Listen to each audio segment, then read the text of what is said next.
Hello and welcome to Catholic Answers Live. I'm Cy Kellett, your host. Delighted to be here with you. Great Monday show. Second hour, we're going to talk a bit about mental health from a Catholic perspective with a very fine psychologist, Dr. Greg Bottaro. And lots of times, I think, because the spiritual and the psychological are very, very close to one another, people sometimes want to know what's the proper way to get help for mental health issues, and what's the proper way to which things belong to the spiritual realm alone, and which things belong under the microscope of science. So we'll talk about all that second hour. This hour, welcome back to America. Steve Ray is here with us. He's been over in Rome. As you know, he spends a good deal of his time taking people on pilgrimages to various places around the world, but in particular, the city of Rome. This hour, we'll do Ask Me Anything with Steve. You're welcome to call with your questions, 888-318-7884. Steve Ray, in addition to the to the pilgrimages, a wonderful apologist and writer, many fine books, and you can find all of his stuff at CatholicConvert.com. CatholicConvert.com. Steve Ray, welcome.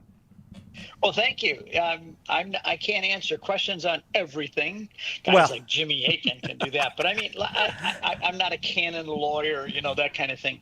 But I do love answering questions on apologetics. And normally we do a Q&A for non-Catholics, and that's always kind of interesting.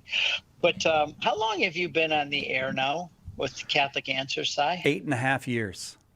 Yeah, I thought so. They were half. lucky to find you. You're doing a great job, by the way, and I always enjoy coming on with you. So, you're Thank you, Steve. That's very nice of you to say that. That's very nice. You're kind of always praising the guests and saying how good they are, but every once in a while we ought to remind people how good you are and how much what a good job you do. You're there every day and you do a great job and you're entertaining, and that's very kind of you. I appreciate working with you. So. Oh gosh, okay. That's very, very nice. No, we don't have to move on quickly. Steve, don't say okay like I got to move on from that. This is the important stuff.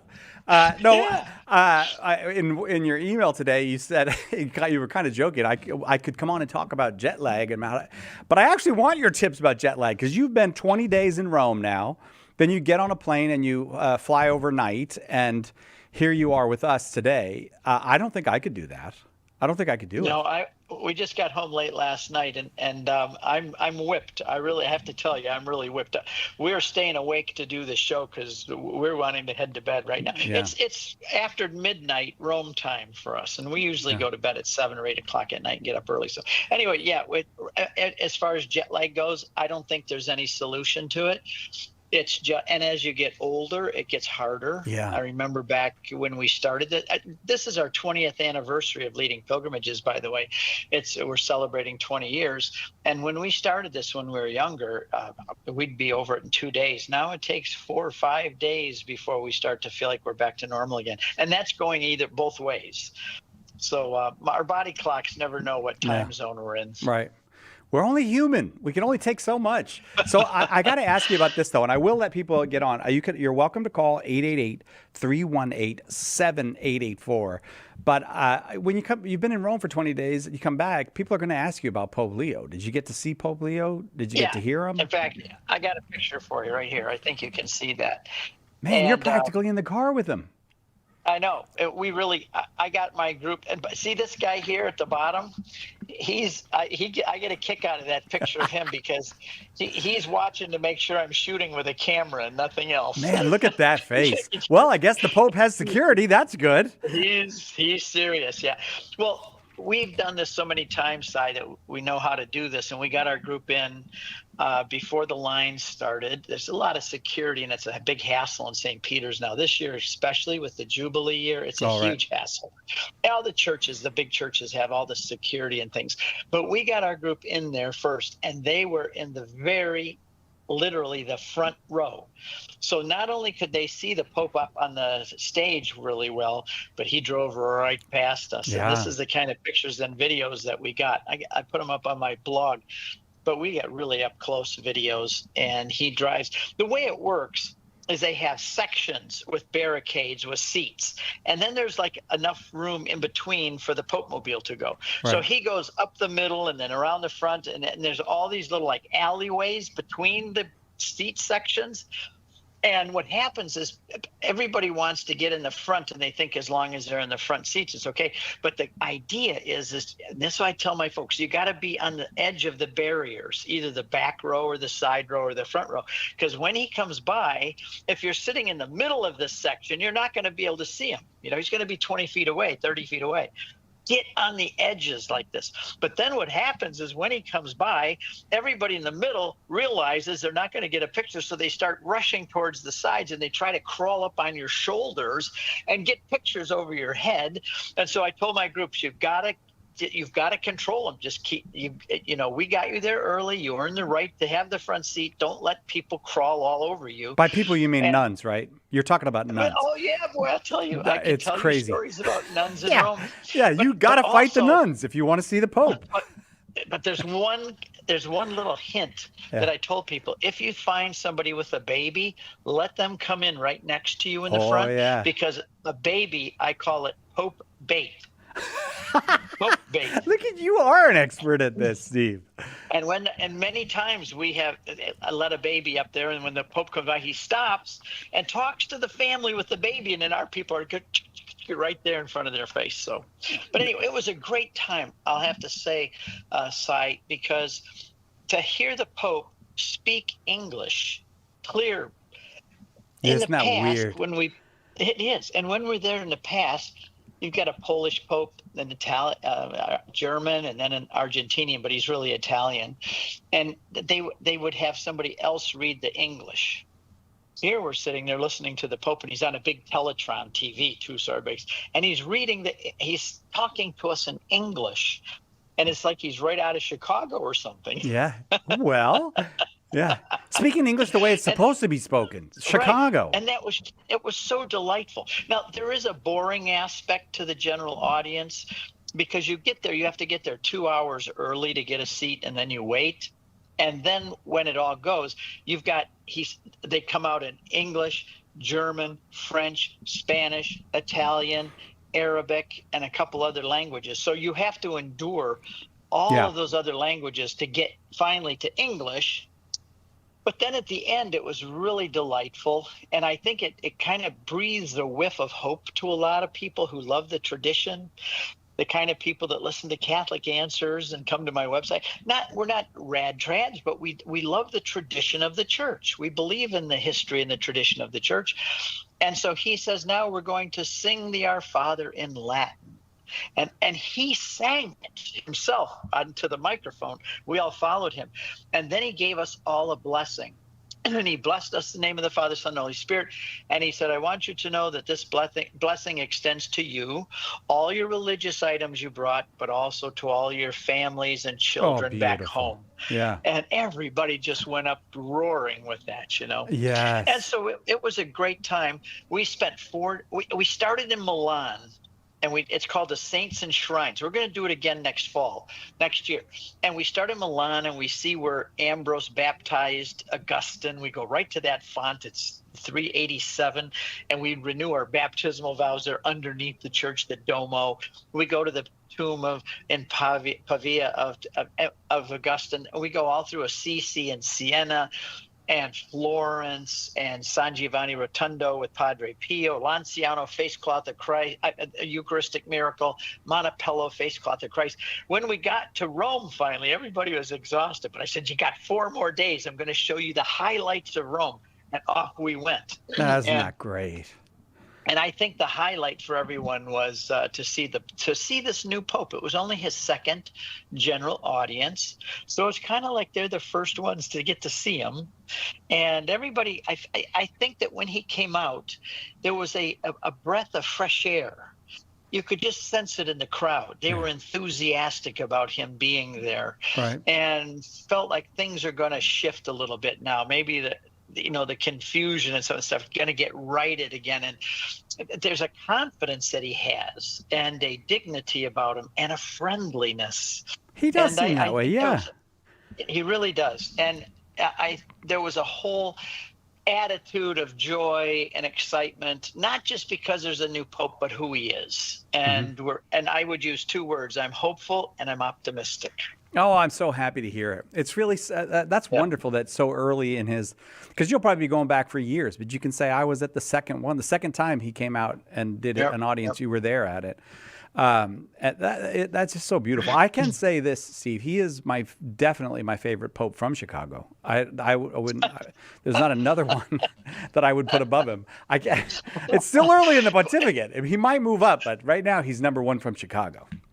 Wasn't it a shock that it was an American? And that's what everybody was certain of. They were all trying to make guesses of who it would be. The one thing everyone was sure of is he wouldn't be an American. Yep.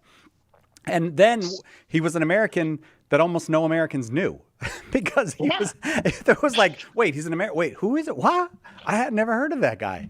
So, it's an exciting time. It always is. Transition time is an exciting time, but that's cool. That's so cool.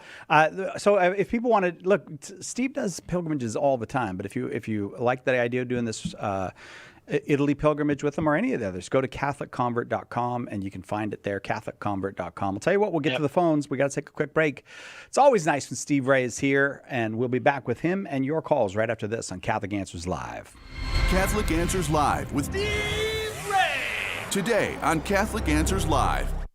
Are you looking to study Catholic theology in a formal way with the guidance of faithful scholars? Underwriting for Catholic Answers Live is provided by the Augustine Institute, offering master's degrees in theology, pastoral theology, and Catholic education with flexible study options on campus, online, or both.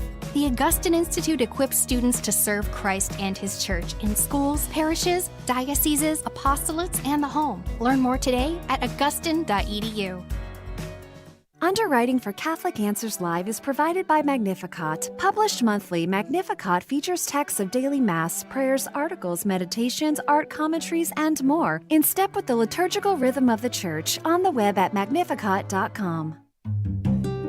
He is only one of 4 popes honored as the Great. Matthew Bunsen and the Doctors of the Church. St. Leo I was pope at a time when Roman civilization was being overrun by barbarian armies. He stood as a light in the darkness and even saved the city of Rome from destruction by Attila and the Huns. Leo died in 461. For more about the Doctors of the Church, visit doctorsofthechurch.com.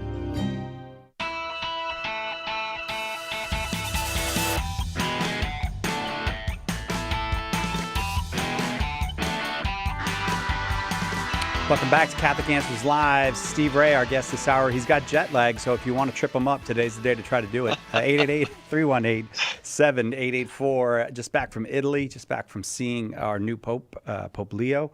And if you've got a question about the Catholic faith, particularly, I've told Steve this, but I always love it when Protestants call when Steve is on. Steve came to the faith as a Protestant and eventually came into the Catholic Church, but I know he has a particular love for talking with Protestant folks. So if you've got a question from the Protestant perspective or even a challenge for Steve, 888-318-7884. Let's start in Fraser Park, California, where Alexander is watching on YouTube. Hi, Alexander. Hi there. Yes, so I'm a Catholic, and I want to do a better job at defending the faith, particularly in the topic with Mary's title, Queen of Heaven. I understand that Revelation 2 is often debated that the woman is referred to as Israel. Now, there's 3 components here that I use to make my argument that it is Mary.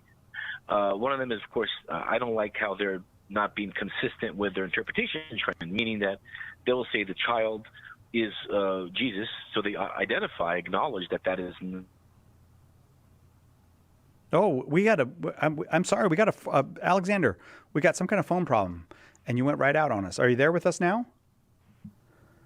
So I don't know if you got enough. I know where he's going. Oh, you do? Okay, so maybe you could sum up it as a question and then answer it, like what he was getting at. Well, first, First of all, in Revelation 12:1, it says, "Behold, I looked into the heavens and I saw a woman clothed with the sun, with the moon under her feet and a crown of 12 stars." Then it says that she was the mother of the one who will rule the world with a rod of iron. And then right after that, it says that the devil, who was from the Garden of Eden, went out to do war against the woman. Now, a lot of people say, though, that's not Mary. That is a symbol of Mary. She represents Israel. The Messiah comes through Israel. Or some say it's the church, that the Messiah comes through the church type of thing. And they're correct. It is that. But why do we have to say that it's either or?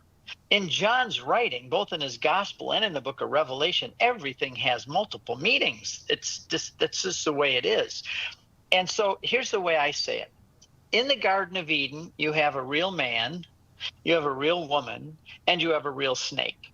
That's how the Bible begins.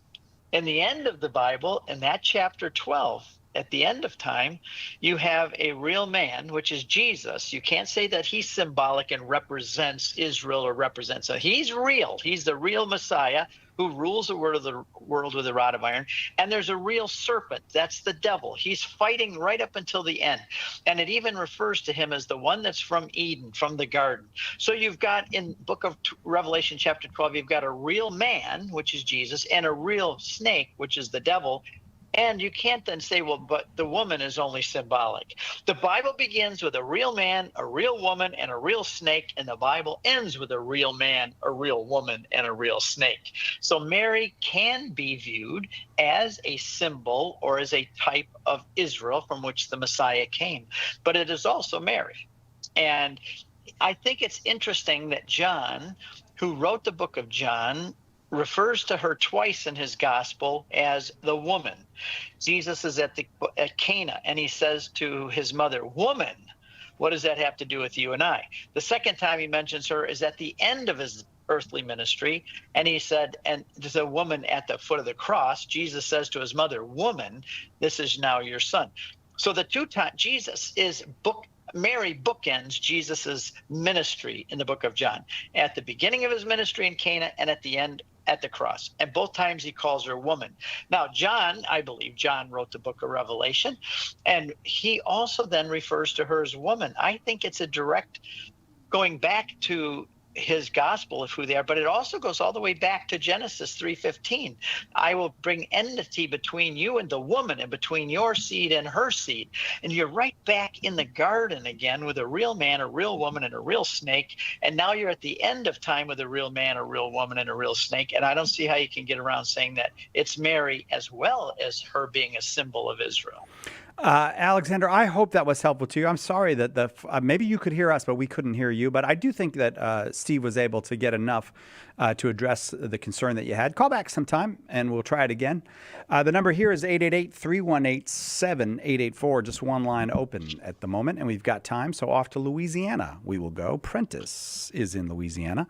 Prentice, go ahead with your question for Steve. Hey, Steve. I had a different question lined up, but I did actually just watch your conversion story whenever you were preaching to that group of people in India. And beautiful story, by the way. Thank you. But I would like to ask, I felt this calling since I've gotten back into my Catholic faith. And I feel a calling for evangelization, and I don't know if I should be focusing my energy toward my Protestant brothers in Christ or to non-believers. And I'm just kind of seeking some guidance on that, because I feel like I don't know what I'm doing or where I should focus my efforts at right now. Okay, good question. And I wouldn't say it again, it's not either or, it's both and the way that we describe it, my wife refers to it as in the morning, when you get up in the morning, put your antennas up, kind of, and feel around and ask God, say, "God, I want to talk to 2 or 3 people today about you. Would you please bring 2 or 3 people my way and let me know who they are so I can talk to them?" Now, this is what I do, and I wear a big cross around my neck, and that's has started a lot of conversations. And it doesn't have to be a Protestant. It can be a Catholic who's struggling, and you can encourage them. It can be a Protestant who needs to come into the fullness of the faith. Or it could be a poor atheist. I feel so sorry for them because they have nothing to live for, no hope of eternal life. They're just going to get buried and the worms are going to eat them. That's a terrible position to be in. So in the morning, what we say is, Lord, I'd like to bring me 3 people to talk to today. And sometimes they're a non-believer. Sometimes they're a believer. And my wife, she uses it at the end, image of antennas, kind of just trying to find out who they are. Now, I had a lady who was in a talk where I spoke about this, and she said, my life has never been so exciting. She said, I started out with one person. Dear God, bring one person into my life to talk to. And she said he started doing it. And it was so exciting. I'm up to 3 people a day now. And she said, my life is so exciting because I don't know all day long who that person's going to be, but they're always, God's bringing them to me. Imagine this, Prentice, that God is like playing a chess game up in heaven. And so there's this person over here at this end of the board, and you're at this end of the board, and he wants to get you over to this person to talk to them. So he arranges circumstances during the week to get you over there. And then if you fail to do it, God has to go, oh, no, I thought Prentice was going to do it. Now I have to start all over again. But if you ask God to do this, and you can start it out with things like this, saying, God bless you to someone. And you can watch what their reaction is. I normally wear a cross. I don't wear it now because you can't see it on the radio anyway. But I use that cross a lot of times. I was in an airport and I was in line, and I was first in line. And I don't like lines. I hate lines. I have to make a confession, even though you're not a priest. I have to confess that I hate lines, and I always try to be in the front. Well, this family came up behind me, and they had kids that were rowdy, and I bit my tongue and I stepped back and I said to the mother, I said, it looks like you got your hands full. Would you like to get in front of me and take cuts? And she goes, oh, thank you. And I held up my cross from my neck and I said, well, if I don't practice it, I shouldn't wear it. And she says, God bless you. She said, I'm a Catholic too. And guess what I did that day? I encouraged her. Or I've done this with a big motorcycle guy with tattoos all over his arm. He had a crucifix, and I said, hey, that's nice. I'm a Catholic too. He says, what are you doing, Catholic? I said, well, you're wearing, that's a symbol of Catholicism. And he said, I'm not. I said, well, you should be. Do you know how much joy there is in being a Catholic? And a lady standing next to me came over. She said, he's right. You should be a Catholic. And that was an amazing conversation in an airport. So just start, ask God to bring people to you, Prentice, and say, start with 1 and build up to 3 or 4. And it'll make your life so exciting you won't be able to stay. You'll be jumping out of bed in the morning. Can't wait to see who God brings your way. What do you think?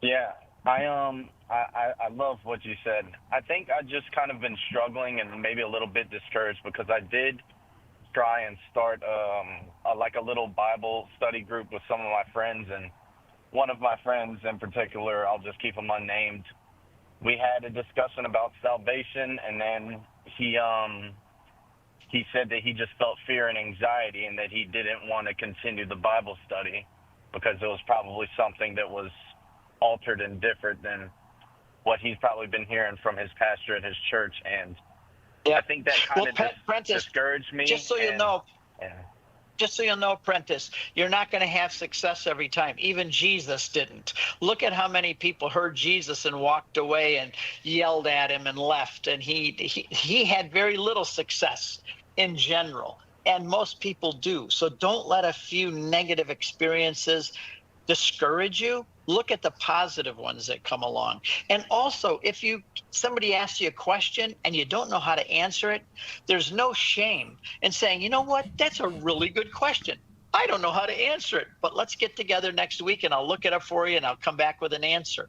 There's no shame in that. In fact, it's a great sense of humility. People appreciate that. But it's like lifting weights. You're starting now, Prentice. And the more you lift weights, the better you'll get at it. You'll get sore. You'll get the weights will fall on your toes once in a while and you'll go, oh man, I should just quit this. No, keep lifting weights. You get stronger and you get stronger, and it becomes funner and funner as you go. Prentice, wonderful question. God bless you for the spirit behind that question. Just keep going. You are going to get, you'll get better at it, and you'll have those experiences that Steve just described. Extraordinary experiences are waiting ahead of you. The number here is 888-318-7884. And as sometimes happens, we've got a book sale going on. So before we head into the break, while you're dialing 888-318-7884, I'll let you know that we've got great resources at great prices from Catholic Answers. We've got 50 of our very best books on sale for just $5 and $10 over at shop.catholic.com. During our Avoid the Summertime Blues sale, $5 and $10 books all over the place, 50 of them. Books by Jimmy Akin, Joe Heschmeyer, Carla Broussard, Trent Horn. That's just to name a few. Steve Ray. Steve Ray. Oh, yeah, we probably got Steve Ray's books on sale over there. Visit shop.catholic.com and check out our Avoid the Summertime Blues sales. Shop.catholic.com. Steve Ray is our guest. The other place you can check out for Steve Ray is go to CatholicConvert.com. Check out all those pilgrimages. He ain't going to quit. He's just going to keep pilgrimaging, and you can pilgrimage with him. Maybe you've been thinking about heading. Will you hit Rome again during the Jubilee year?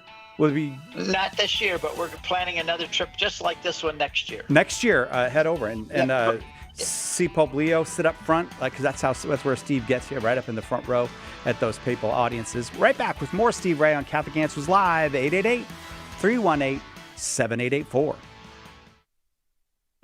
Each Catholic is obliged to spread and defend the faith by word and deed. Well, we're here to help. Join special guests Chris Stefanik, Dr. David Anders, Father Jeff Kirby, and all your favorite Catholic Answers apologists this September 25th through 28th in beautiful San Diego for the Catholic Answers Conference. Our theme? Go make disciples. Enjoy 4 days of faith, fun, and fellowship. Use promo code EARLY to save $50 when you register today at CatholicAnswersConference.com.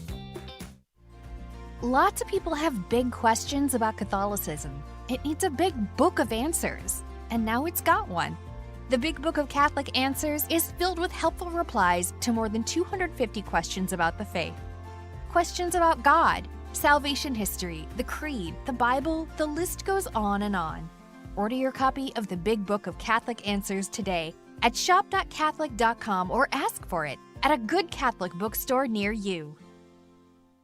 We hope that one of the things that we communicate here at Catholic Answers Live is that our Catholic faith allows us to be fully serious about all the problems we encounter in the church and in the world, but it also lets us have light hearts and maybe even mix in a bit of fun, and that is exactly what our good friend Joe Heschmeyer does in his popular podcast, Shameless Popery.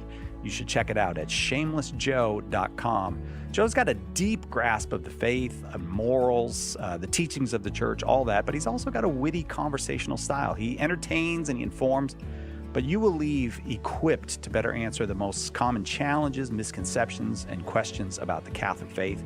He's got insightful guests, he does on-air debates, and he takes a close look into all the things that you want to know about as a Catholic living today. You'll walk away knowledgeable and filled with joy. Look for Joe on his YouTube channel. Check him out at shamelessjoe.com or wherever you get your podcasts. And if you like what you hear, become a patron. I'm Deacon Harold Burke-Sivers. Join me for Beacon of Truth today at 4 p.m. Eastern on the next Beacon of Truth, talking about religious freedom and continuing Soulful Psalm 119. Now, back to Catholic Answers Live.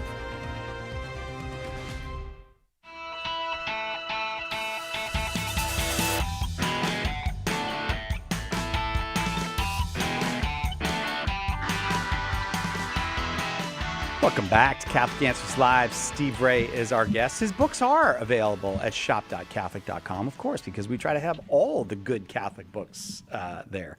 So yeah, I'm going to interrupt you, Cy, and just make a comment about the bookstore at Catholic Answers. A lot of times people, when they go looking for books, say, how do I know this is a good book, or how do I know it's orthodox and I can trust it? Well, the nice thing about something like Ignatius Press or Catholic Answers, when you come to your website to buy a book or a product, you always know it's going to be top notch, or you guys wouldn't sell it. That's the whole point. So I encourage people to come. And also, it's a way of supporting you guys. I don't need money. I sell my stuff on the website, but I hope people buy my stuff from you because it helps support Catholic Answers. And there's very few apostolates and ministries that I support like I do you guys. Thank you, Steve. Thanks. Yeah, I've even heard of you doing episodes of Catholic Answers on the bus when you're on your tours. All right, let's go to our friend Aaron in Hastings, Michigan, watching on YouTube. Aaron, welcome back. Go ahead with your question for Steve Ray. Hey guys, my question is, I've been struggling with coming back and forth between the Protestant faith and the Catholic, and that's mainly because of past hurts and addictions. Okay. And I'm wondering, how do I get over that, especially with my mental health issue? Well, realize, first of all, Aaron, that you're not alone, that you are in a group of a whole lot of other people that have also mental health issues and emotional issues. We're dealing with a family member right now who's in that situation and going through a very difficult time. So first of all, you're not alone. Second of all, I would say that you're in the right place with the Catholic Church because there is healing there. And I would make confession a regular part of your life, and even to ask the priest or find a spiritual advisor, spiritual director. If you don't know what that means, it means that you set up with someone in the parish that is experienced, maybe who's gone through the same things you have or has training on how to deal with addictions and past hurts. And you set up a regular meeting with them because they hold you accountable. You can also spill your guts to them in a way that you can't with everybody else because they'll keep it confident. In confession, there's the seal of privacy. So I would say, first of all, realize you're with a bunch of other people that are in the same situation, although they don't say it all the time. But there's a bunch of us out here who have going through things and have gone through things. Find a spiritual director, a priest, or some wise older Catholic man who's able and willing to sit and talk with you. If it's bad enough in your life where you think you might need a therapist, the church can often also provide that or direct you somewhere. Our family member that I'm talking to is getting help right now, and they're found a great therapist. They're Catholic, and it's not the kind of secular therapist that says, I'm okay, you're okay, and whatever. This is where they really get to the root of things and bring out the sin in our life and the sins that have been done to us and the habits that we've had. And I can say that becoming Catholic and really getting involved in the church and the sacraments, I've been able to have victory over sins in my life that I could never do as a Protestant. And so you're in the right place. And I think I hope that those few ideas, and never give up, by the way, never, ever give up, because you are worthy. Have an infinite soul. You're made in the image of God. He loves you enough to make you in his image and to come down and take on flesh. And someday he's going to take you and your body up to heaven to be with him. So don't ever give up. You are a valuable person. And these wounds take time to heal. And oftentimes, even when there's a wound, I've been hurt. Like I was a wild kid. I got scars all over my body. Even though the wounds heal, there's still a scar there. And I still remember, that scar. I remember how much that hurt. I had both my knees replaced 2 years ago, and I never forget that. But don't ever give up, and realize there may be a scar, but don't let things hold you back. Just keep moving forward and get the help you need. Aaron, thank you very much. We always appreciate the call. I hope that was helpful to you. Caesar is down in Houston, Texas, watching on YouTube. Hello, Caesar. Good afternoon to you both. You too. Thank you. So my question was, I'm dating a non-denominational Christian. I was wondering if Steve had any advice to offer in my situation, especially how we can walk with God together with conflicting viewpoints, either from teachings of the church or from Steve's own opinion. Okay. Okay, Caesar. There's a lot depends on her if she's open to your position and she's open to discussing it, or whether this relationship she's attempting to convert you to her side, which many evangelicals or non-denominationals do. I would give you the advice, if you are dating with the intent to marry and you marry a non-denominational girl and you're a strong Catholic, it becomes a big problem, especially when kids get involved. Even if you and her, while you're dating, can weather this discussion and get along and still enjoy your company. When a little baby comes and then you say this baby has to be baptized, and she said, oh no, you only have adult baptism because the Bible says that you must believe and be baptized, and the baby can't believe, or I want the baby confirmed, or then you all of a sudden that barrier, but that difference between you becomes a huge barrier and a problem, and many relationship has divided because of that. So I would say, I don't think you're willing to give up your Catholic faith, and hopefully she's willing to, but this is a big issue, and I would move very slowly, find out what she's open to. You can get along great now with those two, but as you get more and more intense together, all of a sudden then when you get married, you got to deal with the issue of contraception. She's going to say that's no problem. You're going to say it's a problem. And these moral issues and theological issues, even if they're down low when you're getting started, they can become big monsters once you get very serious. So I would just say move slow and be careful.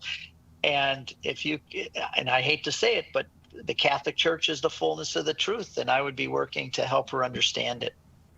Okay, Caesar? Yeah, thank you.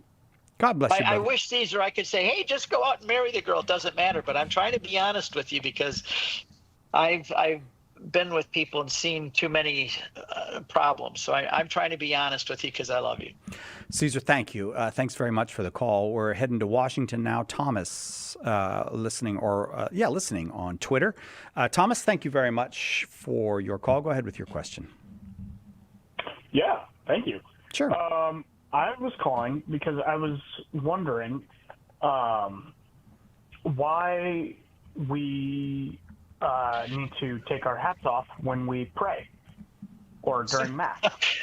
Can you see me right now? Are you watching video or just audio? I can just have audio because I was watching it off of my phone. Okay, well, I wear a hat everywhere. This is kind of my identity. Plus, I don't have to worry about bad hair days because my head cover. And I wear my hat everywhere, and I always have. And it irritates me no end that I have to take it off when I go into a church. Now, the Jews, for example, they wear yarmulkes, kippahs on their head. They wear those, and they have to wear them when they're praying. So the Jew would never go to pray before God, like at the Western Wall, without his head covering or the little beanie kind of thing that he wears. And it's not that I have to take it off when we pray. It's more I have to take it off when we go into a church. And to be honest with you, I struggle with that. And I've asked people, who came up with this idea? I am asking the same question you are. I'm going to have to find the answer. Where did this tradition begin? And I have to tell you, I take my hat off in churches because I lead people on pilgrimages, and I have to take them off, and then I set it down and I forget it and I leave. So now my hat, you can see it now. You can see Velcro on here, and I super glued Velcro on my belt. So when I go into a church, I take my hat off, I stick it on the Velcro, and I don't lose it anymore. And I put an air tag inside because I always leave it behind. Now if I get 100 yards away, my iPhone goes beep, beep, beep, you left your hat behind. So if you can come up with the reason why, Thomas, and I'm sure I'm going to hear from some folks, I would really like to find out why we have to take them off. The Jews have to wear them during prayer and during their services. We have to take them off. Oh, I had fun one time. I gave a talk at Legatus, I think it was. And Ben Shapiro was ahead of me. He gave a talk first, and then I had to come up and give a talk after. So when I got up there, I left my hat on, and I said, if Ben Shapiro can wear his hat, because he wears the yarmulke on his head, then I can wear my hat. Did that go over all right? Yeah, you know what? People are so used to me with my hat that if I go to a conference or a parish mission and I don't wear it, they say, you're not Steve Ray. Go back and get your hat so we know you're authentic. It's a little bit like if you saw Indiana Jones without his hat. That's not Indiana Jones without his hat. Yeah. Exactly. All right. We got to go to a break. Thank you very much for the call, Thomas. We'll be right back with more Ask Me Anything with Steve Ray on Catholic Answers Live. Let us help you with your question today on Catholic Answers Live. Who was the first Catholic in your family? Were they evangelized by a friend, a coworker, a stranger? Did you ever think that you could be that person that God uses to save a soul? And that soul could save their family, their grandchildren, and generations to come. At St. Paul Street Evangelization, a Catholic nonprofit, we train, equip, and mobilize Catholic disciples to do the urgent work of evangelization. Catholic Answers is supported in part by St. Paul Street Evangelization, streetevangelization.com. Pope Francis tells us becoming a priest or a man or woman religious is not primarily our own decision. Rather, it's the response to a call of love. Do you feel as if God may be calling you to religious life? If so, contact a religious order faithful to the magisterium or your diocesan vocation. For information on the priesthood or religious life, visit ewtn.com/religiouslife today.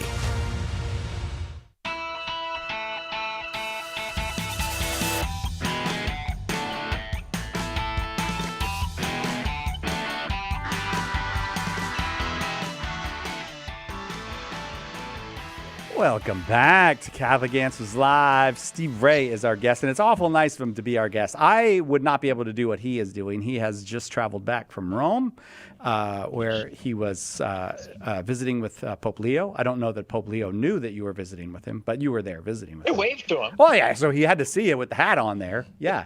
But he got off the plane and he basically stayed up just so he could do the show with us. So we're always grateful. Steve's always helping us out in that kind of way. So let's get him some more calls. Let's go down to Johnny up to Johnny in Rhode Island. Hi, Johnny. You got a question for Steve? Hey, you hear me? Very well. Yes. Okay. So I was visiting my Nana a couple of months ago, and she's kind of in the prosperity gospel crowd. And I'm going to say it like this. The prosperity gospel, in my opinion, is one of the most diabolical blasphemy. And the reason why I say that is because it is unequivocally saying that there is no resurrection of the body. This life is all that you got. Not. And that's why a lot of them, they say, oh, when you can, like they call it a confession, where you think you can speak things into existence. And right. And it's all right. What, you said something? Yeah, I'm going to let Steve address it. I'm ready to go. I'm ready to go on this one. I'm agreement with you that it's a heresy, basically. And it says that for those who don't know what a prosperity gospel is, it's a name it, claim it. You name things. They say that your words have power, so that if you claim something, you'll get it, and you won't get sick because you'll have health if you believe enough, and you'll have. Jesus said that the Bible says that you'll get all these things loaded into your lap and overflowing, and that if you love God and have enough faith, you'll be rich and you'll have all these things. And in other words, if you send money into my ministry, you hear these guys on the radio all the time. If you send money into my ministry, God will multiply it back to you 100-fold. And they quote the Bible verses, and and people get all enthusiastic. Everybody wants to believe that. That's why they go buy lottery tickets, because they hope that they can have instant spirituality, they can get instant wealth, and it really does corrupt people, and it misleads them. There are many places in the Bible where people are sick. Epaphras, there's a man named Epaphras, and Paul said that he came close to death in his ill because he worked so hard for you. Timothy had stomach problems, and Paul said, drink a little wine for your stomach ailments. He didn't say God's going to heal you. Just Timothy, why don't you just believe? Believe enough, Timothy, and that stomach pain will go away. I could just hear these preachers, because I used to go to these kind of places, and they're so animated, and it's just, they get you going. It's like a Pentecostal thing. They get you going, and they work you all up, and it's hard not to believe them and follow them. But it really is a damaging, dangerous, it's not even really Christianity. It's a pop religion. It's a psychology. It's one of those, I'm okay, you're okay, say things and they'll come true. It's really not at all Christianity, where Christianity talks about suffering. How can a prosperity gospel will never talk about suffering? Suffering is what happens if you don't have enough faith. So he's absolutely right. Johnny's absolutely right about that. And if anybody's in that, I would say that it's a good idea to get out of there. I remember back in my day, it was Kenneth Copeland and John Hagin. Right. Hagin and Copeland. Copeland is still going, I think. He still is, yeah. And he lives in, I don't know how much of a multi-million-dollar house. These guys, they say, send us your money and God will multiply it back to you. And boy, they sure, God multiplied it back to them. But I think that there's going to be an accounting someday for people who preach this and take advantage of other people and teach them a false gospel. It really is a false gospel. Do you have any? Is there anything that Johnny can give his grandmother, or a book that he could read, or is there? What do you have for him? You could just show in the scriptures that saints, the people of God, were not always rich. They weren't always healthy. There were sick people. Paul had a thorn in the flesh. I think it was his eyes. It was an eye disease that he had pussy eyes dripping, and they said, Paul says, I know that you couldn't even look at me. So why didn't he preach the gospel, the prosperity gospel? Why didn't God heal him? He asked 3 times for God to heal him, and God didn't say, well, Paul, if you have enough faith and if you put enough in the offering plate, I'll heal you next week. He said, this is the way I want you to suffer so that my strength can be perfected in your suffering. And there's all these different people who are sick or who have problems in the Bible who it's not because they're sinners, it's because God's working in their life. And this whole idea really takes the worldview that we should be rich. We want everything for myself now. I want to be rich. I want to be healthy. I want to be young. And that's just not reality. Johnny, thanks very much. The cruelest thing to me about the prosperity gospel, Steve, is this idea that if you have enough faith, you'll be prosperous and healthy. That means the person who's poor or the person who's sick is doing it wrong. It's very mean. You look down on them, right? It's demeaning. It is, and then someday his grandmother's going to get sick, and she's going to have need of money. And that church is going to say, well, you didn't do it right, sister. You didn't do it right, sister. And she's going to then feel guilty. And it's not the way it is. It's false gospel. Yeah, exactly. And didn't Jesus kind of get to that when he said about the man born blind, when they said, who sinned, his parents or him? Yeah. And Jesus said, nobody sinned. So that's clearly saying if nobody sinned, the man is not blind because of sin. That means that the cure for his blindness is not holiness or greater faith. That's just not what this is about. Exactly. And even the man that was in Jericho was calling out, Son of David, have mercy on me. He was a believer because all of the ones who could see didn't realize Jesus was the Son of David. That's a messianic title. It's the blind men who saw more than they did. He wasn't blind because he didn't have faith. Yeah, Jesus had mercy on him. All right, right, and that. I guess that is the confusing part, because we do believe in a God who heals. We do believe in a God of miracles, and He does. But He does those in His time and for His purposes. And if you think you can use Him like a machine, if I just have enough faith, He has to do this for me. Then he's a vending machine. He's not a vending machine. Your quarters. Right. All right, Johnny, thanks very much for the call. Alejandro in Houston, Texas, listening on Catholic.com. You are next. Go ahead, Alejandro. Hey, guys. Thanks for taking my call. Sure. So my question is on certain knowledge and sort of confidence in the interpretation that the church gives just from like the Word of God. I'm in dialogue with a Protestant who struggles with individual interpretation, and she believes that there's no way for us to know how to correctly interpret the Bible until we get to heaven, where God will reveal all the mysteries.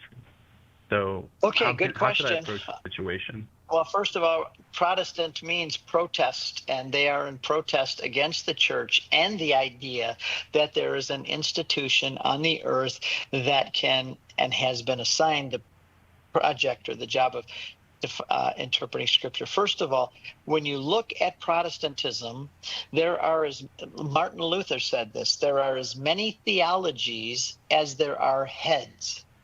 Because if you hand everybody a Bible and say, interpret it for yourself, you're going to come up with as many different interpretations as Bibles that you handed out. And if you look at the road of history, all of the groups, Jehovah's Witnesses are basically reading the same Bible, and look where they are. The Mormons say they read our Bible, look where they are. You've got all of these different groups that have all of these varying ideas. Now, I would say what we need to do is go back to the beginning. When Moses came down from Mount Sinai, and I've been up there many times. When he came down, Moses had three things. He had the written word of God on stone. He had the oral Torah, the oral law, which was never written down, but they knew how to practice it. God told him things. Moses only wrote down part of what God told him. The other part was what they called the oral tradition. The Jews understood this. And then there was, in Exodus 18, it says, Moses took his seat and judged the people. That word is cathedra. That's where we get the word cathedral, by the way. A cathedral is the church with the cathedra. That's the word chair. So Martin Luther then threw all that out. He said, we don't need a pope. I don't need councils. I don't need traditions. I'm Martin Luther. I'm my own pope and council. But if you go back to the very beginning, God's way of doing things was that there was a three-legged stool. And the one leg is the written scriptures. The second leg is the oral tradition. And the third leg is the authority, magisterium, teaching authority of the church. You need all three of those. Without a three-legged stool, if you kick one of those legs out, the stool's going to fall over. When the church now, we see the church as the new Israel. Do you think the new Israel is going to have an authority structure radically different than the first Israel? No. We also have the written word of God. We have the sacred tradition, and we have not the chair of Moses now, but the chair of Peter. Actually, Jesus even said in Matthew 23, the scribes and the Pharisees, they sit on the chair, cathedra, the chair of Moses, therefore do whatever they tell you. Don't do what they do because they're hypocrites, but do what they tell you. We have the same structure of authority, the word of God, the tradition, and the magisterium of the church. Lastly, I'll say this. When I take my groups to Israel and we're standing on the Mount of Olives, we just celebrated the Ascension last week. And when I'm there, I say, when Jesus went up into heaven, the last thing they saw was the bottom of his dirty feet. And he did not turn around and say, oh, and by the way, guys, don't forget to read my book. There was no book. Jesus didn't leave a book. He never left 27 books of the New Testament. He never even said there was going to be a book. What did Jesus leave behind? He left 12 men. He left the living, teaching magisterium of the church, the chair of Peter. He gave him the keys to rule in his kingdom. And those men went out and practiced and taught, and it became the apostolic tradition. And part of what they did and taught got written down, and 400 years later was collected into a book. Jesus never said there was going to be a book. It was the Catholic Church that decided. When Jesus went up into heaven, nobody would have dreamed in a million years that there were going to be 27 books, including Jude and James and Hebrews, that were going to be equal in authority to Genesis, Exodus, Leviticus, Numbers, and Deuteronomy. Who would have ever dreamed those books that God gave Moses? Who would have ever dreamed that these guys, these fishermen and the tax collector, were going to write, and their writings would be equally authoritative with the Old Testament? That's the decision of the Catholic Church. And so this is what I would say about the issue of authority. To come out now and say it's Bible alone is totally unbiblical, because the Bible never says anything about Bible alone. So it's a totally unbiblical and unhistorical position. And when you break the Bible away from the church and the tradition, chaos ensues. Alejandro, that makes sense to you, right? Yep. Thank you. Yeah, thank you. Thanks very much. Welcome. I want to get to a question that dropped because Martin in Baltimore wasn't able to stay on the line, but he asked that you mentioned a great book on the geography of the Holy Land. And did you say that? Did you name it? I don't think I did, but there is a good one. It's out of print, but you can find it used. And I pulled it out when you told me. It's called The Guide to the Holy Land. And this was a Franciscan who went on a journey all through it. and he wrote down what he saw, and you can look it up by Sea of Galilee. I use this book all the time, and it's a good one. This is an archaeological. I don't agree with everything he says, but this is an excellent book also. There's a lot of good books on it. If somebody sends me an email, I've got a bunch downstairs. I could pull the titles. All right, there's the music. I hope that was helpful to you, Martin in Baltimore. Thanks for the call. We've got a great guest coming up, someone we haven't talked to for quite a while, but we're going to talk about mental health from the Catholic perspective, and we're looking forward to doing that. And meanwhile, Steve Ray can go to bed finally. He's been staying up for hours so he could be on with us because he just flew back from Rome. Thank you very much, Steve Ray. Really enjoyed it. Welcome. Thank you. Talk to you soon. Yeah, I hope so. It's always a great pleasure when you're here, Steve. All right, we'll take this break. We'll be right back with more Catholic Answers Live right after this.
Welcome back to Catholic Answers Live.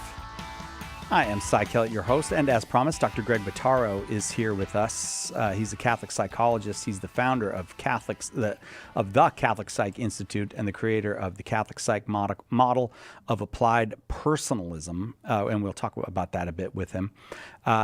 Before he was married, he was a Franciscan friar for 4 years with Father Benedict Greshel and the Friars of the Renewal, and he's now married, and he's got 7 kids under 11. So Steve Ray was jet lagged, and now we've got Dr. Bottaro, 7 kids under 11. This is the tiredest show that we have done all year. Dr. Greg Bottaro, thanks for being here with us.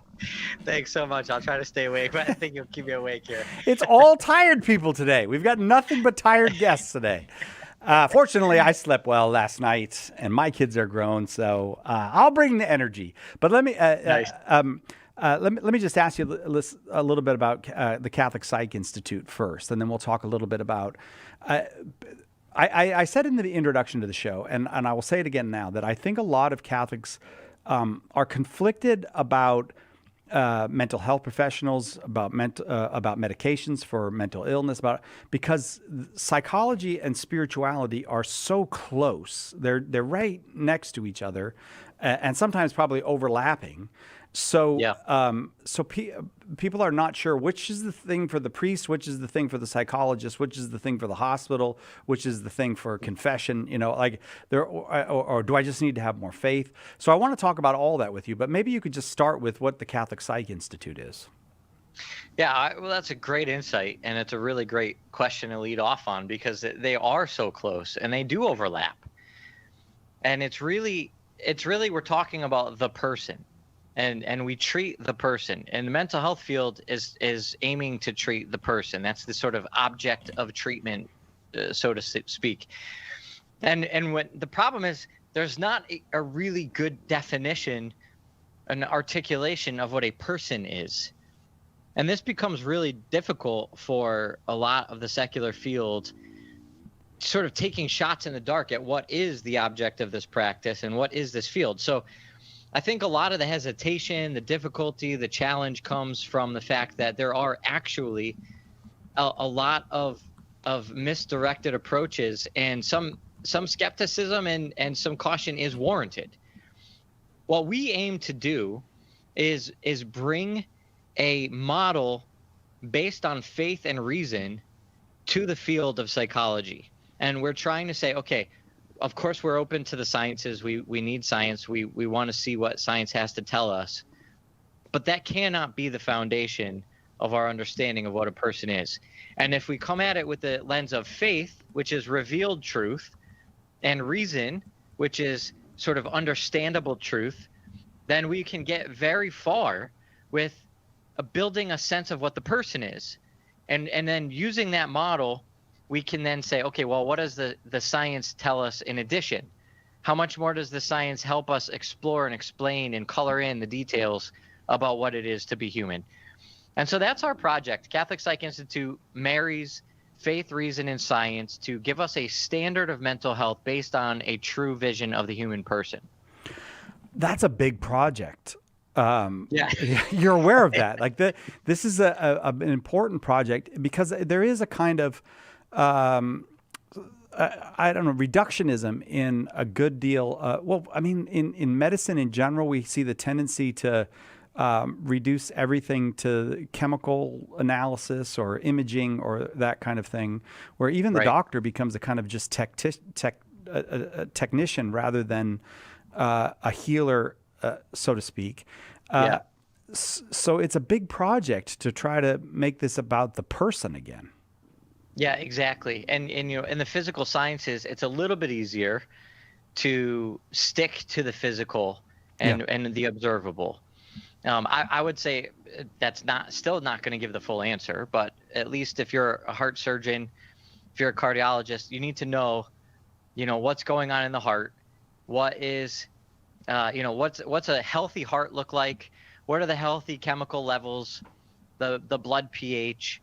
What does a broken heart or a dysfunctional heart look like? Yeah. And then what medicines do we test to make it work correctly? But we're sticking with a sort of physical thing here. It's a heart. And And so it is a little bit more understandable to stick more in that realm when it comes to the physical medical sciences. But yeah, when we're talking about the person, we're opening up to the reality of having a spirit, having a soul. And if there's this immaterial dimension of being human, then we have to account for that in our model of being a human person. Now, I think a lot of people will get squeamish at this point, and they'll be like, first of all, there's always the accusation of Christianity being anti-science. So that you just don't want to follow the science, you want to add this other thing in, or you want to, I don't know. But there's this other thing about, people want hard things like data and all that. And you're talking about things that seem a little airy. They seem a little ephemeral. So how can we make these things go together? Yeah, I would say, look, at first glance, I can understand that. It makes sense. If you start to dig deeper, let's look at the scientific method. What is the scientific method? It's a series of testing theories and hypotheses to find out if what we think is not true. Like, that's ultimately what the scientific method is, to prove a null hypothesis. It's like, and then we hold an idea based on scientific method until it's disproven by somebody else's research. And so what we end up having is this series of observable, testable data that gives us an idea of what we think is the best reasonable assessment of the way that the world is. And to put a faith in that, to believe in that in some kind of objective way, is ludicrous. And it takes, I've heard other people say it very simply. It takes more faith to believe in science than it does to believe in Jesus. Because the evidence within the scientific method is actually trying to tell people to not believe in it with faith. The whole system is built in such a way as to say, this is what we know to be true until it's proven false. Whereas to believe in something with faith is to say that this is true no matter what happens, no matter what we think. And it stands the test of time. It stands the test of inquiry. And at the end of the day, it shouldn't be in dispute. But if we sort of take that step out and see the 30,000-foot view, we realize we want to believe in something. We're built to believe in something. And it makes perfectly rational sense to believe in something. And then, then the next part of the argument, the second piece of what you brought up here in terms of there being this dichotomy or this sort of conflict between faith and science. Well, I think that's also a bit ludicrous. It was Catholics who really developed the practice of the scientific method, and there should be no conflict or problem with understanding the created order that God has given us. And so that's what the scientific method is. Here's the world we find ourselves in, and we're going to apply this approach to make more sense of it. That's perfectly reasonable. And there's nothing in that says that we then take the leap to believe somehow that God doesn't exist or something atheistic. Well, okay, so let me get down to practical then. Does this make for a practical difference in the way you practice psychology? Because you have a doctorate in psychology. And what would that practical difference look like? What difference does it make to say we treat the whole person, body and soul? Yeah, absolutely. And there's nothing more practical than this. I mean, the secular field of psychotherapy and psychology is severely limited by what can be observable through scientific study, and it's unfortunately not only limited by the sort of, let's call it, innocent limitations of what has so far been discovered scientifically. It's also then vulnerable to disorientation by the political sort of, imperfections that come into the field. So for instance, we know based on faith and reason that a man is a man and a woman is a woman. We also believe that human life begins at conception, and that the human life has eternal dignity and deserves our respect and our protection. Well, if there aren't enough studies to prove that, according to the APA, well, we don't hold those things to be true.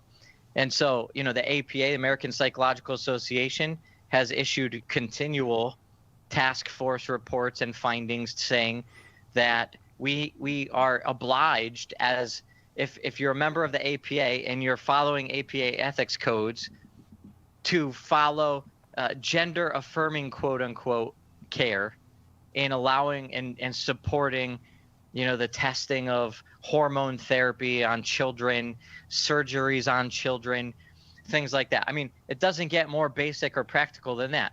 I don't need a study to tell me that a boy is a boy and a girl is a girl. Right. And I don't need a study to come out and finally say, undeniably, enough research has been compiled to say that abortion harms women and men and children. We know that to be true. We don't have to wait for the studies. And so if I'm walking with somebody, these are the kinds of immutable human truths that ground the foundation of how I see a person and how I'm working to help a person take the next good step in their life and become a better version of who God created them to be. That is something that is entirely missing from somebody practicing from a solely scientific, secularly based approach to the human person. Yeah, it does seem like if you're just going to base your practice of medicine or particularly psychology on what is provable, it's going to be kind of insane. You're just going to have to deny certain things that, like you said, everybody knows, and then you have to learn to not know. Everybody has known for a very, very long time that a pregnant woman is carrying a baby.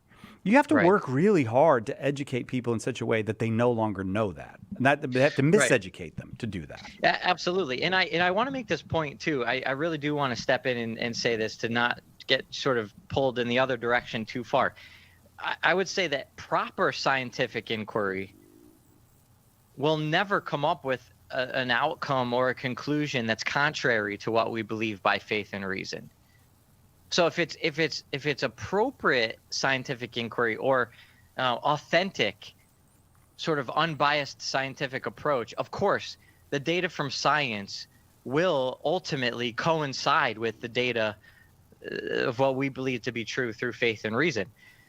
It's just because it's so vulnerable to these political shifts and movements and agendas that we end up seeing how data could be presented in an inauthentic way, and it becomes a kind of campaign to change the way people think about the person.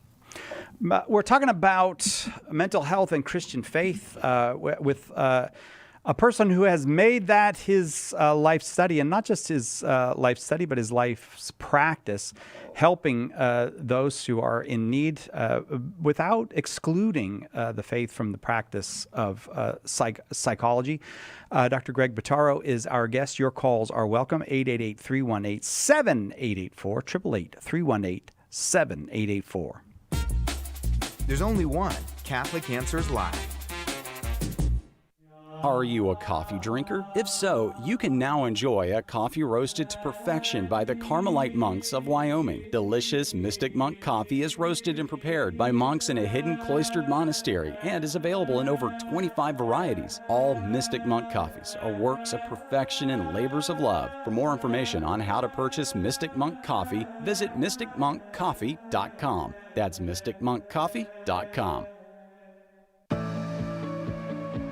Carry the faith wherever you go. Watch the EWTN series, specials, events, and news streaming live from anywhere in the world. Streaming is available on the EWTN app for Apple, Android, and Amazon devices. Download the EWTN app at EWTNapps.com today.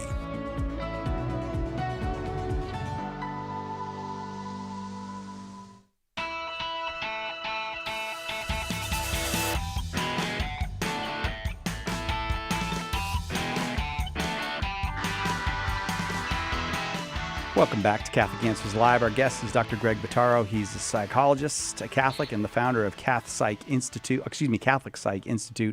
You can find him online. What's the website if people want to find out about what you do? CatholicPsych.com. CatholicPsych.com. That was hard. Yep. CatholicPsych.com. Do check it out. But if you have questions about mental health as it relates to the Catholic faith, you are certainly welcome to call here. Well, any mental health question is welcome. You're certainly welcome to call. But that's our topic today. And the number is 888-318-7884, 888-318-7884. I am going to go to the phones and let folks ask their questions. But in general, I want to ask a question before I go too far, because we actually get this question in various forms. But is there a Catholic position on, say, antidepressants or antipsychotic medications or various other drugs that you might take for various other psychiatric or psychological disorders? Is there a Catholic position on this? Well, the Catholic position is very general in terms of supporting medical sciences, and if there's a medicinal intervention, a medical intervention for the good of the person, then that's to be supported under proper ethical professional medical care. And when it comes to recreational use of drugs outside of a medical construct, then of course we would call that sinful. So that would be the Catholic position. And I think, theologians, rightly so, kind of stay a little bit distant from getting into the nuances and nitty-gritties of like different kinds of medication or different kinds of diagnosis, and sort of relegate that all to the medical sciences. When we get into individual therapists and different perspectives, now we get into a lot more opinion. Sure. But I wouldn't say that we would call it a Catholic position. But I have known Catholics. I mean, as a matter of fact, not a few. Like when people talk about this, it's striking to me how often this comes up for Catholics who have taken some kind of psychiatric medication, who are not sure if it's because they failed in their faith. They're not sure, should I have done that? Or maybe I should have just turned to Jesus or prayed the rosary more or had more faith or something. Yeah, I see this a lot, and it breaks my heart, because I think that people suffer needlessly to an extent that God does not want us to have to suffer. In other words, there's a lot of our humanity that we are supposed to work on healing and improving. And the unity of life and the health and holistic sort of approach to our human flourishing is something we should be actually working on in terms of improving ourselves. Is there going to be suffering that we have in our life, and are we supposed to eradicate all suffering from our life? Well, no. There is going to definitely be suffering in our life, and there's a place to bring it to the cross, and we can spiritually unite ourselves to Jesus in his suffering, of course. But when it comes to health, now we should pursue health. And because of the incarnational faith that we really believe in, and Christ showed us how to be ourselves, we have to take our humanity into perspective. And I think a lot of Catholics miss the humanity of Christ. They don't realize how emotional Christ was, how much of that sort of nitty-gritty humanity was a part of the incarnation himself. And therefore, how we see ourselves and the nitty-gritty parts of ourselves, that's supposed to be drawn into the spiritual life. It's not supposed to be separated out like, oh, if we're fixing something human, it's just going to be a prayer answer. No, it really does matter what we eat. It matters how much we sleep. Yeah, if I'm not getting enough sleep, no matter how many kids I have, I need to look at that and work on myself, and maybe I can improve my health by looking at those things. All right. Are you ready to take some calls? There are folks who would like to speak with you on the lines. Thing. All right. Dr. Greg Bottaro is our guest, and you are welcome to call as well. There's still 2 lines open, 888-318-7884. We start with our friend Marie in Rhode Island, who's watching on Facebook. And I say our friend because we have known Marie for years here. She's always been good to us here at Catholic Answers. Hi, Marie. Hi, Cy. How are you? I'm very well. I'm happy now. It's always nice to hear your voice. You got a question for Dr. Bottaro? Yes, a little bit of background. We're going to try to make it quick. I have 3 adult children, all with autism, my middle child, Joshua, he's 46, and he has major depression, anxiety, and obsessive-compulsive disorder. And sometimes it messes with his faith, you know. He says, Mom, what goes on in my head, you know, it's the doubting. But he, like I say, he tried to commit suicide in high school because of severe bullying. I believe he's a survivor. And he sees a psychiatrist, a psychologist, and he takes meds, lots of meds for mental illness. What else can I do for him? Well, I'm really sorry to hear of that. It's a huge burden to bear, and it's a burden for him and the whole family, I'm sure. And it's you know, I think there's a book that I really love that gives me a lot of hope in situations like this called The Context of Holiness by Father Mark Foley, and it's actually a story about Saint Therese and her family. And it kind of gives a background of Therese's mom, her dad, her sisters, herself. And, you know, it turns out if we looked at St. Therese through the lens of current psychodiagnosis, we'd probably send her to the mental institute. She had so many symptoms of really severe psychopathology that, you know, she would certainly be diagnosable. And so the premise of this book is that this is part of the messiness of life. There's no real difference in this regard between a mental health issue and a physical health issue. And so it's like, yeah, could somebody, you know, what is somebody supposed to do if they have Lyme's disease, if they have cancer, if they have some other thing that's obviously a physical issue? Well, we treat mental health. We have to treat mental health. We should treat mental health the same way. God allows for suffering in this world in ways that are beyond our understanding, but he calls us to holiness in light of it, and those issues are not a mark of failing, of somehow doing it wrong. And I think the more we accept that, we find out that Jesus is with us in our suffering, and that can bring a little bit more light to the situation. So that's for you. You know, in terms of what he's suffering and what he's going through, it sounds like he's got a lot of good medical care.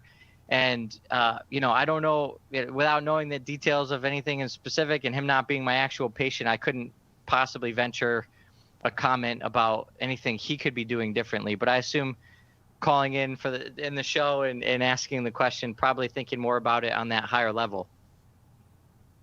What do you think? Yes, he's the best person I know. And this year he joined the church choir again. He's very talented, and he has a second degree. He's a second degree black belt. He has a second degree in black belt. So well, he's got it's gifts beautiful. and talents. Sure. Yeah.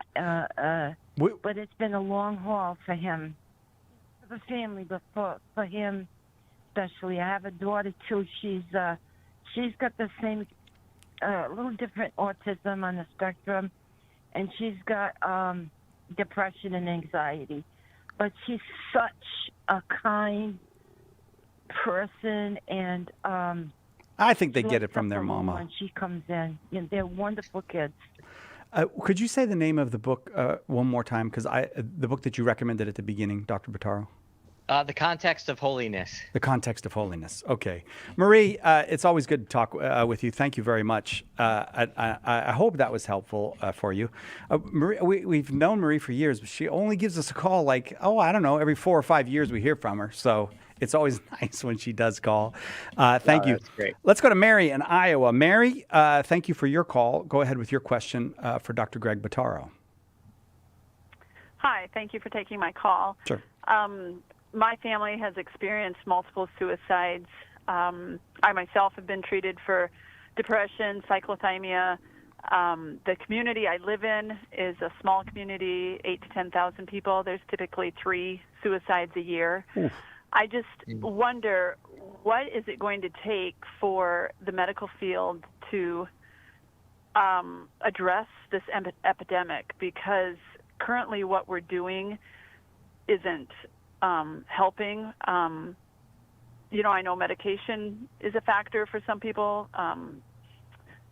Therapy, I myself wouldn't even consider doing any therapy except for Catholic therapy. I've had good results with counselors and have tried medication but have experienced side effects.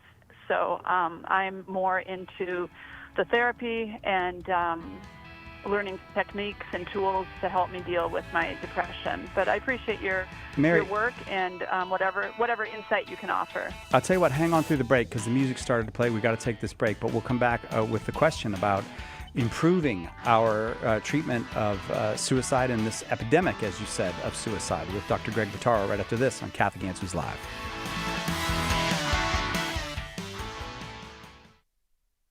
Deepen your connection to the Church's holy days and seasons while you draw on the wisdom of the Church Fathers. Feasts of Our Fathers, the new book from Mike Aquilina and Adam Lucas, is a treasury of history, prayers, insights, and lessons that will bring you closer to the earliest of Catholic traditions. Take your prayer life and your solidarity with the Church, past and present, to a new level. Order your copy of Feasts of Our Fathers today at shop.catholic.com. We hope that one of the things that we communicate here at Catholic Answers Live is that our Catholic faith allows us to be fully serious about all the problems we encounter in the church and in the world, but it also lets us have light hearts and maybe even mix in a bit of fun. And that is exactly what our good friend Joe Heschmeyer does in his popular podcast, Shameless Popery. You should check it out at shamelessjoe.com. Joe's got a deep grasp of the faith, of morals, the teachings of the church, all that, but he's also got a witty conversational style. He entertains and he informs, but you will leave equipped to better answer the most common challenges, misconceptions, and questions about the Catholic faith. He's got insightful guests, he does on-air debates, and he takes a close look into all the things that you want to know about as a Catholic living today. You'll walk away knowledgeable and filled with joy. Look for Joe on his YouTube channel. Check him out at shamelessjoe.com or wherever you get your podcasts. And if you like what you hear, become a patron. Our Lord needs articulate defenders of the truth to spread the joy of the Catholic faith. Catholic Answers monthly giving club, Society 315, helps you fulfill the call in 1 Peter 3:15 to always be prepared to make a defense for the hope that is in you. For as little as $10 a month, you'll help Catholics grow in faith, bring lapsed Catholics home, and lead non-Catholics to the truth. Go to casociety315.com and join today. I'm Deacon Harold Burke-Sivers. Join me for Beacon of Truth today at 4 p.m. Eastern. On the next Beacon of Truth, talking about religious freedom and continuing Soulful Psalm 119. Now, back to Catholic Answers Live.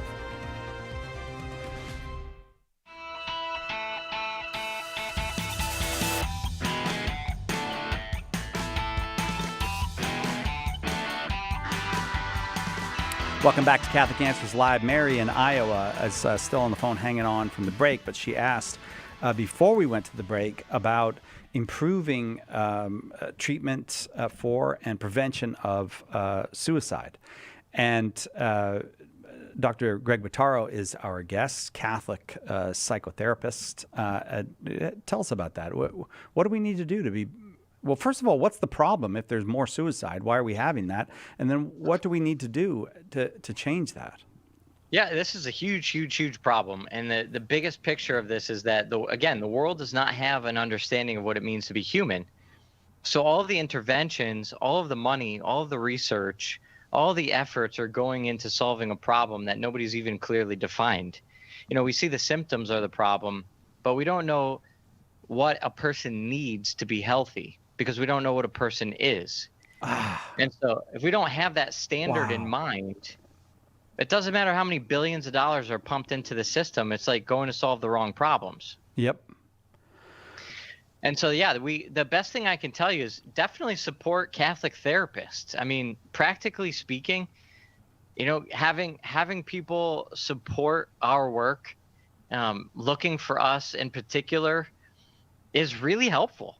And it means that there's more Catholic therapists out there that have the means to do the research, to put new, interventions, to experiment with new methodologies, kind of take the foundation of the faith and bring it to a larger platform the more that we are seen as offering something actually helpful. Mary, what do you think? Yeah, I think mental health care is treating a hemorrhage with a Band-Aid. I don't think they, like he stated, they don't know how to treat the human because they don't know who or what the human is. And you agree with that, Mary? I do. Yeah. It's, we are mind, body, and soul. And so when you're treating just the physical symptoms, you're ignoring the rest of the person. That certainly seems to be the case. I mean, although, is this one of those things where it may be that in their actual practice, a psychologist, even if they've been trained entirely in the secular methods, maybe they're a person who's Christian or Jewish or, has some faith in God, has some understanding that there's a soul, that maybe in their practice, these things might form a part of what they consider when they're treating people. Absolutely. And also, even just basic secular approaches, as long as a person's human, they're going to have some encounter and touch with being human. Yeah. And so this is not to say that, everything non-Catholic or non-Christian or non-religious is terrible. What it's meant to look at, though, is what is the structure? It's like this. If you have a car and your car breaks down and you want to take it to some place that knows how to fix it, you look for the place that knows how the car was built. You have to have an idea. The mechanic has to have an idea of the proper order of a properly working car. Yes. I mean, most of the therapists out there today don't even agree that the person was created. Forget about how the person was built. We don't even agree that a person was built. It's like, oh, this person just emerged accidentally over, millions of years of evolution or whatever. It's like, well, we're on completely radically different pages. Now, again, the scientific method is like, okay, we found ourselves with this car in our garage, and they said it was broken.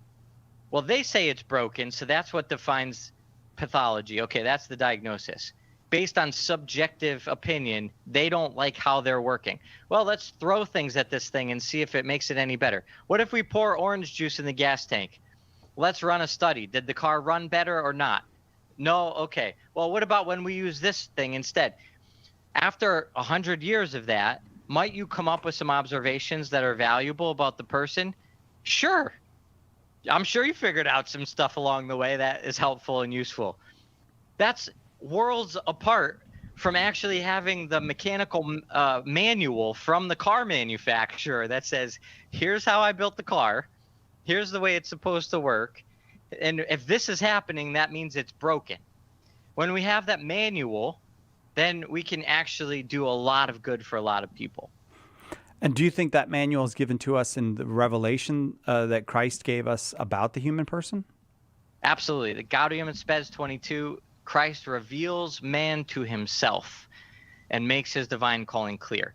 Jesus is the revelation of the perfect, healthy human person.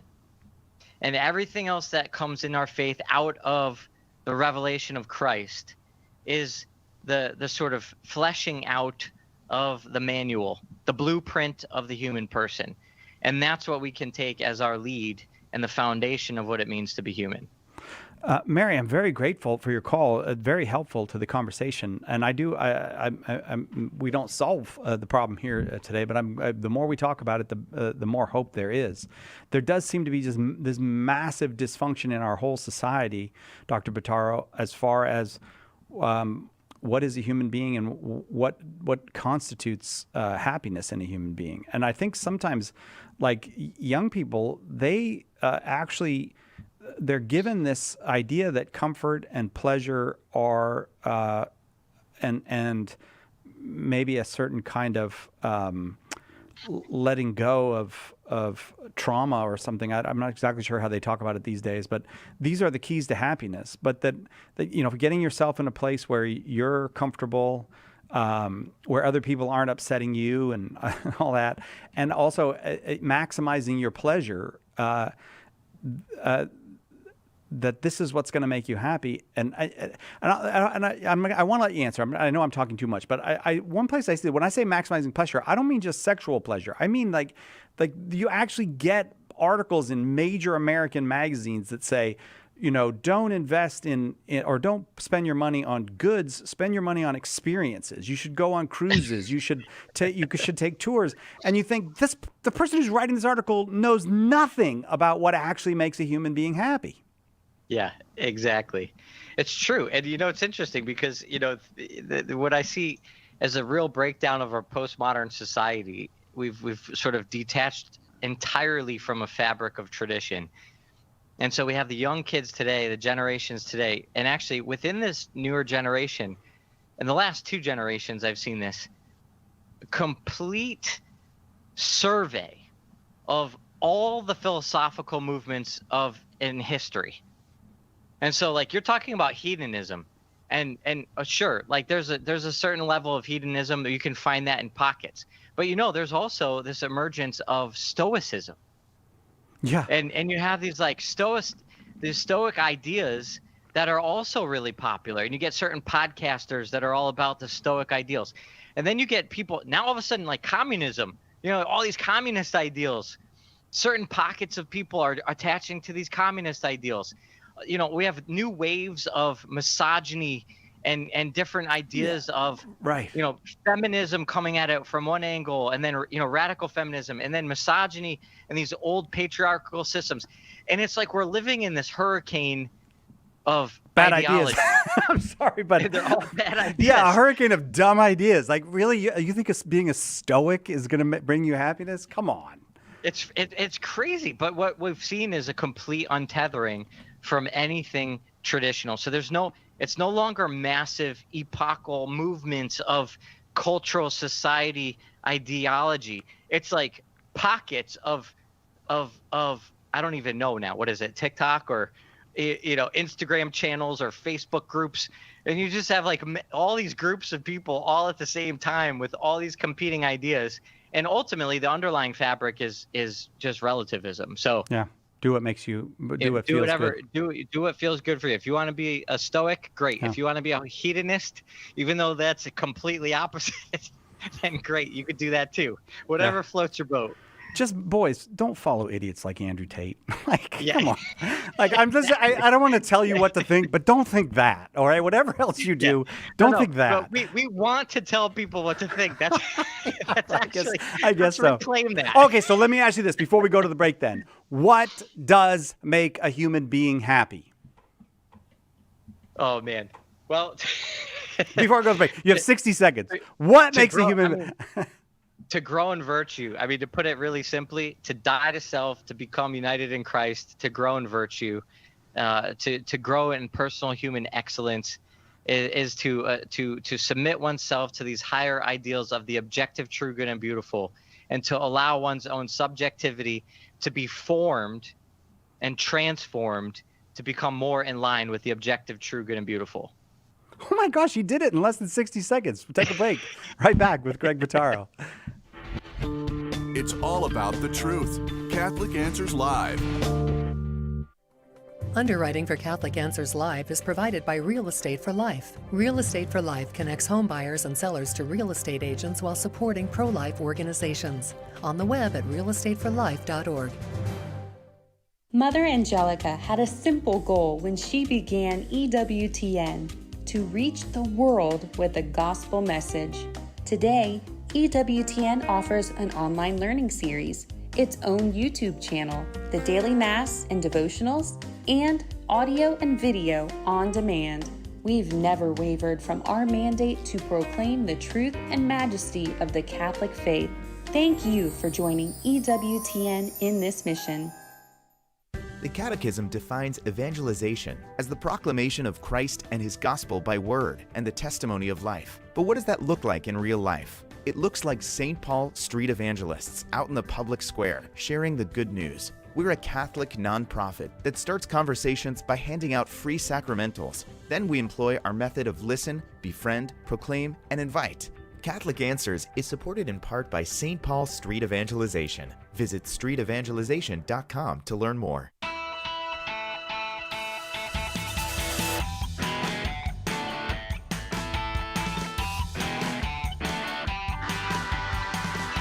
Welcome back. It's Catholic Answers Live. I am Cy Kellett, your host. Our guest is Dr. Greg Bottaro. We've got lots of folks on the line, and I have done a lot of talking, so I'm going to let these folks talk. We'll start with this segment with Austin in Los Angeles, California. Austin, welcome. Go ahead with your question for Dr. Bottaro. Hello. Thanks for this opportunity. Sure. So I'm a new Catholic. I received a conditional baptism about a month ago. Oh, praise God. Congratulations. Thank you. Yeah. Thank you so much. And my best friend has been my main support on this journey. He's very passionate about the faith. He knows the faith, but spiritually he's struggling a lot, and his actions are hurting his relationships with people around in his life, including myself. But mostly I'm worried that he is hurting his soul, like he's putting his soul at risk, and he has a lot of unresolved trauma from his childhood and the way he was brought up. And I worry about him a lot, and I care about him deeply, and I want to help him, and I don't know how to approach him, how to offer help, and how to not lose hope in this, because this is also affecting me. And I understand that I need to stay positive and not lose hope so that I'm able to help him in this. Okay. Wow. So, well, first of all, welcome and congratulations. What an amazing step forward. And, you open up to a different grace, a new level of grace in through the sacrament. And I'm curious if you've tried to speak with him from the heart and share with him your desire for the good of his soul and what you see happening for him. Yeah. Yeah, I have. I actually a couple of days ago, and he got very vulnerable, and he shared his feelings and what he's going through, and his life is segmented, and he doesn't know who he is, which is very sad, because again, like, he's so passionate about the faith, and he helps people around his life, and he's helped me a lot to understand the faith, to grow in my faith. But again, his actions are, and his unresolved trauma is affecting his actions, and his actions are segmenting his life, where he doesn't know who he is. He knows all these things about the faith, but the way he is acting does not correspond to the values and the faith, and yeah. Well, I really commend your courage and your friendship and your love to be able to step out into that difficult place to talk about those things. And if he's opening up and that vulnerability comes through, I would give you a couple of points of reference to kind of maybe anchor on and maybe take some hope in. Number one, God knows his traumas and his complexity, his challenges better than he does, better than you do, and better than he does even. And so, what he probably needs is the support of friendship and a listening ear, and somebody who can be an example of being grounded in the faith. And maybe he helped you find the faith, but now you found it, and now you can return the favor. And it's not so much through preaching or criticisms or corrections. Sometimes it's just the example and witness of staying firm in the faith. And when somebody has layers of trauma like that, it can be really hard to even know what they're thinking and where they're at in terms of what they are open to or what they can even hear.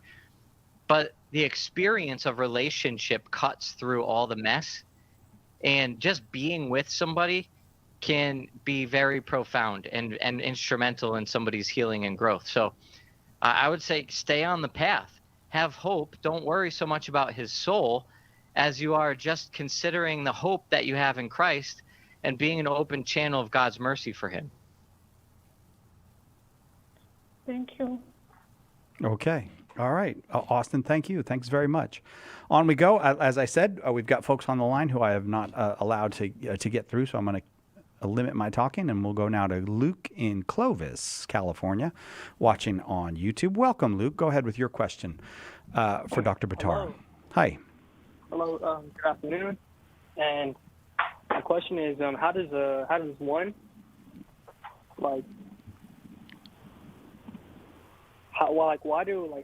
why do I feel guilty even though I didn't commit a mortal sin today? And how would I deal with that that guilt of feeling you did and if you didn't? Well, it's a very complex question, and I have to say, kind of disclaimer as a psychologist, I always have to be careful when I'm answering questions live on the air. This is for informational purposes only, and it's not to be taken as therapeutic counsel. But just to say in general, there can be a lot of reasons for guilt.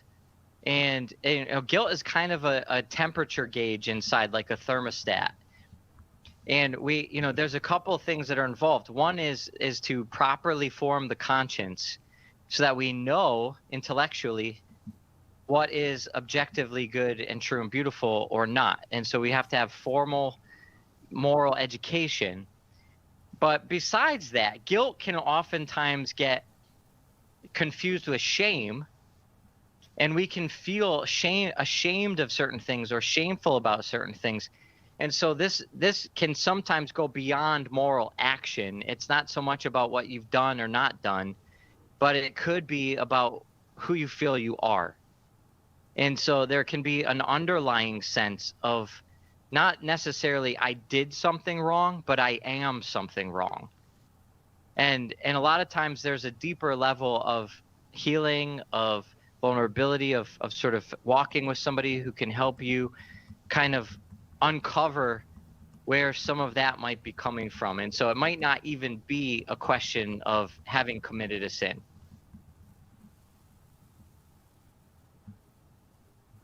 Thank you. That's all? Makes a lot of sense. Okay. That's what you want. You're welcome to have a follow-up if you'd like. You're satisfied? Oh, no. Yeah, I'm satisfied. Thank you very much. All right, Luke. Thank you. Thank you very much, Luke. Colleen in Pasadena, California, listening to EWTN on channel 130, Sirius XM satellite radio. Welcome, Colleen. Go ahead with your question. Hi, welcome. Hi. Hello. Hello, You're and welcome. thank you for making us feel welcome too, Colleen. I appreciate that. I've never been to Pasadena before. Thank you. Yeah, you guys are more than welcome to come. It's beautiful over here. Definitely Thank you. suggest you guys come on down to Pasadena, California. You'll love it. So my question for Dr. Buttar is, what is your opinion on the role of daily intake of the Holy Eucharist along with daily Mass and daily Rosary with regard to mental health? Okay. Well, speak a little bit more. What do you mean? Tell me more what you mean. So where would you put that perhaps with people who are struggling with anxiety, with depression, with all of these things? Where would you place that? Place the role of going to daily Mass, receiving the sacraments on a daily basis, such as the Holy Eucharist, and the sacrament of confession and the Rosary, everything that the Catholic Church offers. What do you feel the importance, I guess, of that is in regards to assisting or helping to manage symptoms of depression and anxiety? Yeah, great question. Kind of cuts to the center of a different question that I often get in terms of what's the connection between mental illness and spiritual health.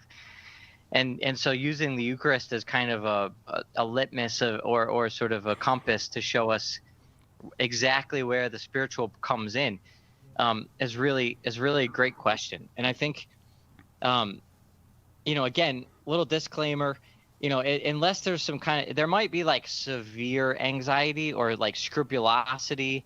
If there are difficult situations like that where it maybe needs a little bit more nuance and individualized care for figuring out where a person is at this moment, then this generalized advice or answer I'm going to give might not actually fit. But in general, what I would say is, in the areas of the psychological disorders like anxiety or depression, it's almost impossible to separate out the physical from the spiritual. And the overlap between the two means that it's always going to include both. And if it's always going to include both on some level, and it might be like 5% spiritual and 95% physical, but the overlap between the two is the psychological, and that's where it gets murky. I would say that availing yourself of the sacramental graces, especially of the healing sacraments, then you're bringing yourself deeper into that healing grace, and there's definitely going to be a positive correlation and an effect of making yourself available to those graces. And so it's work in progress, little by little, daily, as you say. That's certainly where it can start to take root, and combined with good spiritual direction, good mentorship, good therapy, it starts to open up even deeper channels of healing in those areas. Yeah. That makes sense, Colleen? How's that sound? Yeah, absolutely. Absolutely. And I agree wholeheartedly. I'm a U.S. Navy veteran, disabled veteran with PTSD and, anxiety and all of that. And I know that for me, doing these things has helped me, absolutely helped me, and has abounded me with the grace to manage my anxiety and depression. And I was just wondering what your thoughts on that were. Okay. And yeah, Okay. I agree And, wholeheartedly. And I feel like sometimes it's really undervalued or underappreciated on the strength of that. I would also say, I went to sort of the deepest concept of the sacramental grace, but I would say beyond that too, just the communal reality of going to Mass together, being with other people. There's a lot of other more sort of basic psychological principles that come into play in terms of the ritual, in terms of expressing your faith, having meaning in life. A lot of those things also are really effective especially with the symptoms of PTSD. Colleen, thank you so much for the call, and thank you for your service. I'd love to send you a couple of books we have. Since you called about the Eucharist, I'd love to send you The Eucharist is Really Jesus from Joe Heschmeyer, and then Jimmy Akin's little book, The Words of Eternal Life, True Happiness, and Where to Find It. If you would like those too, I'd love to give them to you as our gift. We have a very generous donor who's made it possible for us to give away. Well, we give away a lot of books on the air. I was going to try to give a number, but let's just say a lot of books have been given away on the air thanks to that donor. And thank you again, Colleen. Our guest is Dr. Greg Bottaro. He's the founder of Catholic Psych. Tell us again what goes on there. Yeah, we're working to create a standard of mental health based on an integration of faith, reason, and science, grounding all the psychological sciences on a foundation of a Catholic worldview, philosophy of the human person, and the revelation of Christ. And so we offer services. We offer a mentorship model of sort of stepping outside the box of typical secular psychotherapy. We walk with people on a daily basis, more in line with what Jesus actually does to accompany us. And we also have different courses and workshops and books that we produce. We have a summit coming up, a big event we're putting on. So lots of different things that we try to bring together, this idea of what it really means to be human through these different lenses. And if someone, say, were practicing in the mental health field and wanted to learn your techniques, could they do that? Yeah, we have a training program. We actually created a certification. It's almost a 2-year program called the CP MAP, which is the Catholic Psych Model of Applied Personalism. But you can check all of this out at CatholicPsych.com, and we have our mentorship and our certification available there to learn more about. CatholicPsych.com is where you should go to find out about it. Dr. Greg Bottaro has been our guest. And you can also thank his wife, who I believe has been caring for 7 children while he was here, probably putting them to bed while you're here with us. Dr. Bottaro, thank you. I really enjoy talking with you, and I love the way you think about these things. Thank you very much. My pleasure. Thanks for having me. It's great to be with you. That'll do it for us. We'll see you tomorrow, God willing, right here on Catholic Answers Live.